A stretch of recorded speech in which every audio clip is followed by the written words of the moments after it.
तक्षशिला में चाणक्य के दो शिष्य थे।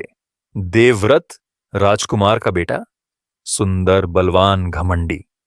सुमंत एक गरीब किसान का बेटा, साधारण शांत मेहनती। दोनों एक ही गुरुकुल में पढ़ते थे। देवव्रत हमेशा सुमंत का मजाक उड़ाता। सुमंत चुप रहता, बस मुस्कुराता। चाणक्य यह सब देखते थे पर कुछ नहीं बोलते थे। एक दिन चाणक्य ने दोनों को बुलाया और कहा, कल सुबह मैं तुम दोनों को एक काम सौंपूंगा। जो सफल होगा वही मेरा सबसे योग्य शिष्य। पास के गांव में एक व्यापारी है, धनपत। उसने राजकोष का पैसा चुराया है। तुम दोनों उसे वापस लाओ, बिना हथियार, बिना सेना। देवव्रत मन में हंसा। बस इतना? यह तो मेरे बाएं हाथ का काम है। सुमंत ने बस इतना कहा। गुरुजी, आज्ञा।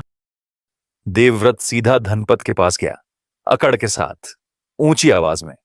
मैं चाणक्य का शिष्य हूं, राजकुमार का मित्र हूं। पैसा वापस करो वरना अंजाम बुरा होगा। धनपत ने नौकरों को इशारा किया। देवव्रत को धक्के देकर बाहर निकाल दिया गया। वो खाली हाथ लौटा, अपमानित। सुमंत पहले गांव में गया, लोगों से बैठकर बात की, चाय पी, उनकी तकलीफें सुनी। सुमंत धनपत के घर गया, दरवाजा खटखटाया। धनपत बाहर आया, तैयार था लड़ने को। सेठ जी, मैं लड़ने नहीं आया, आपकी बात सुनने आया हूं। उसे पता चला धनपत के गांव में पिछले साल सूखा पड़ा था, फसल बर्बाद हुई। उसने राजकोष से पैसा इसलिए चुराया क्योंकि उसके गांव के 50 परिवार भूखे थे और राजा ने मदद नहीं की थी। आपने गलत रास्ता चुना, पर कारण गलत नहीं था। आप अपने लोगों के लिए लड़े, ये साहस की बात है। मैं गुरु चाणक्य से बात करूंगा, पैसा वापस होगा, पर साथ में आपके गांव के लिए राजकोष से सहायता भी। ये मेरा वचन है। धनपत की आंखें भर आईं। धनपत ने खुद उठकर पैसों की थैली सुमंत को दी। दोनों शिष्य लौटे, देवव्रत खाली हाथ, सुमंत के हाथ में थैली। देवव्रत, तुम क्यों असफल हुए? वो व्यापारी बहुत ढीठ था, उसे डर नहीं था। सुमंत, तुमने क्या किया? गुरुजी, मैंने पहले समझा कि वो चोर क्यों बना। जब कारण समझा तो हल खुद मिल गया। तुमने धनपत से वचन दिया राजकोष से उसके गांव की मदद होगी।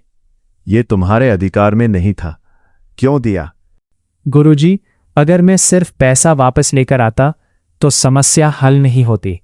धनपत फिर चोरी करता या कोई और करता। जड़ काटनी थी, पत्ता नहीं। और वचन मैंने इसलिए दिया क्योंकि मुझे भरोसा था आप न्याय करेंगे। यही तो असली शिष्य है, जो गुरु पर भरोसा करे और सच के लिए जोखिम उठाए। देवव्रत, तुमने ताकत दिखाई, सुमंत में बुद्धि। ताकत से दरवाजे तोड़े जाते हैं पर दिल नहीं जीते जाते।